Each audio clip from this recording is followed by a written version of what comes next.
اجي تشوف شنو طيبنا اليوم في الغابه. غادي نشارك معكم واحد الساندويتش مشهور في امريكا ولكن بطريقتي الخاصه وسط الطبيعه، سميتو فيلي تشيز ستيك. باش نوجدوا فيلي تشيز ستيك في الغابه خاصنا مكونات بسيطه ولكن قويه في النكهه. شوف معايا، هنا عندنا اللحم ديال البقر مقطع رقيق بحال ديال الكباب،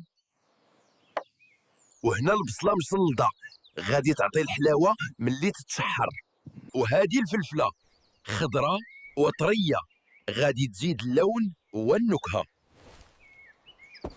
وشويه زبده وثوم وملح وبزار باش نكملوا الطابع الامريكي بنكهه غابويه. وما نساوش الخبز، باغي مقرمش من برا وطري من الداخل. الجبن ضروري غادي يذوب ويعطي داك الملمس الكريمي اللي كيدوخ. دابا غادي نبداو في المرحله اللي كتشهي، اللحم وريحته. ودابا وصلنا للمرحله الثانيه، البصله والفلفله هما اللي كيعطيو الروح ديال الساندويتش.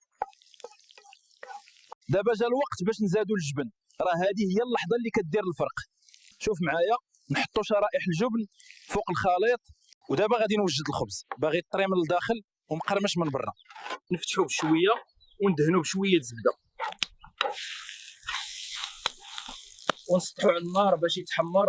دابا وصلنا للحظه المنتظره، نجيب الخبز ديالنا ونحط فيه داك الخليط السخون، فيه اللحم البصله الفلفله والجبن المذوب.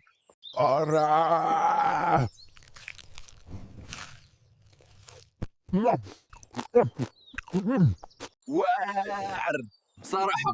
الا عجباتك هاد الوصفه خويا لايك، دير سبسكرايب وبارطاجي مع صحابك باش نزيدو نطيبو في الغابه.